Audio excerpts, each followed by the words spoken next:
అందరికి కూడా వినాయక నవరాత్రి ఉత్సవాల సందర్భంగా మీ అందరికి శుభాకాంక్షలు తెలియజేస్తూ ప్రజలందరూ సుఖ సంతోషాలతో ఉండాలని చెప్పి వాళ్ళ కష్టాలను తొలగిపోవాలని చెప్పి ఒక ప్రశాంతమైనటువంటి నిత్య జీవితం గడపాలని చెప్పి అటువంటి ఆశీర్వాదాన్ని ఆ విఘ్నేశ్వరుడు ఇవ్వాలని చెప్పి ఆ స్వామివారి వేడుకుంటూ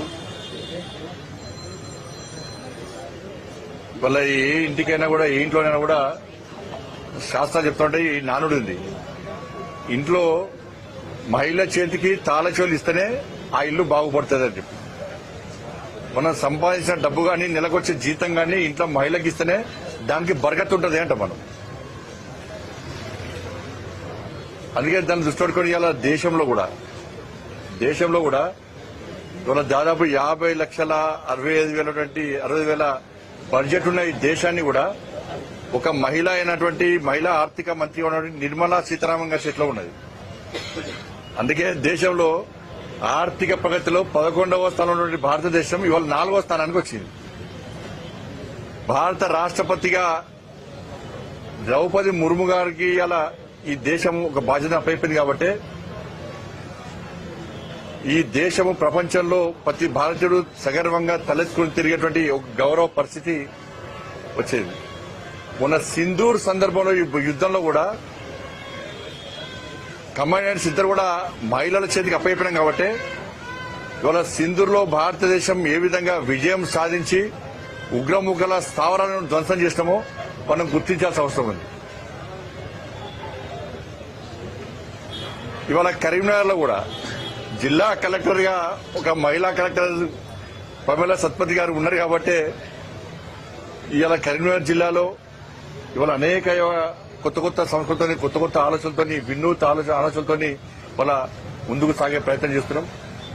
వాళ్ళ గతంలో చాలా మంది మహిళలకు కుట్టు శిక్షణ కేంద్రం ఇచ్చినప్పుడు వాళ్ళకు కూడా కుట్టు మిషన్ కూడా జరిగింది.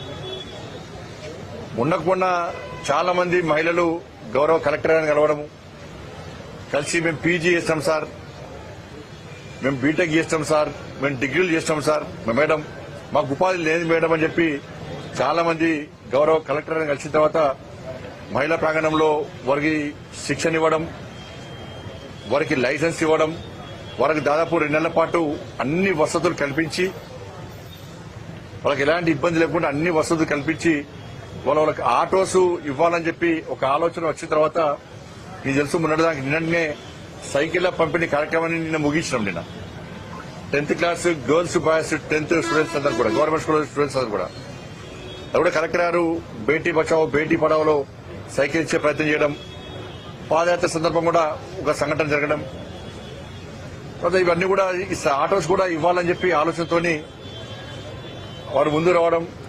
నేను గతంలో ప్రయత్నం చేసినా కానీ ఎవరు ముందు రాలే ఇద్దామని చెప్పింది.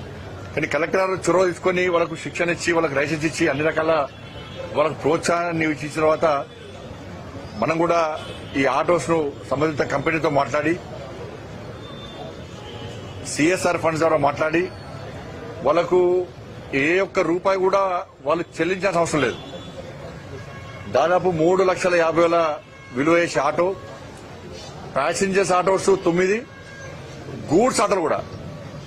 అంటే నాకు తెలిసి ఈ తెలంగాణ రాష్ట్రంలో ఎక్కడ కూడా మహిళలు గూడ్స్ ఆటోలు నడుపుతలేరు ఎక్కడ కూడా. అంటే మేము ఏదైనా చేయగలుగుతాము, ఏదైనా సాధించగలుగుతాము, ఏ విధంగా కష్టపడగలుగుతామని చెప్పి వాళ్ళ కరీంనగర్ లో ఇలా బీటెక్ బిఏలు దాంతోపాటు కుటుంబ పోషణ కోసం ముందుకు వచ్చిన మహిళలందరూ కూడా ముందు రావడం చాలా గూడ్స్ ఆటోలు కూడా వాళ్ళకి ఇవ్వడం జరిగింది. ఎందుకంటే పెట్రోల్ డీజిల్ ఆదా ఉంటే ఎలక్ట్రికల్ ఆటోస్ ఇవి ఇలా పర్యావరణ రక్షణకు ముందు రావాలని చెప్పి గౌరవ సుప్రీంకోర్టు ఢిల్లీలో తెలుసు, మనకు ఢిల్లీలో మేము ఉంటాం కాబట్టి ఢిల్లీలో మొత్తం పొల్యూషనే.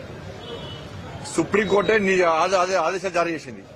ఈ పొల్యూషన్ కంట్రోల్ కోసం ఏం చేస్తారో ప్రభుత్వం చేయాలి, వాహనాల సంఖ్యను తగ్గించాలి, ఎలక్ట్రికల్ ఆటోస్ లాంటి వాటిని మనం ప్రోత్సహించాలని చెప్పి గౌరవ సుప్రీంకోర్టు పర్యావరణ విషయంలో ఆదేశాలు ఇచ్చిన తర్వాత వాళ్ళ పొల్యూషన్ తగ్గించడానికి ప్రయత్నం జరుగుతున్నాయి ఢిల్లీలో.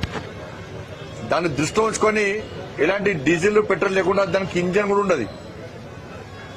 డైలీ ఛార్జింగ్ పెట్టుకోవడము, ఆటోను నడుపుకోవడం, డీజిల్ పెట్రోల్ ఏ ఉండదు దానిలో.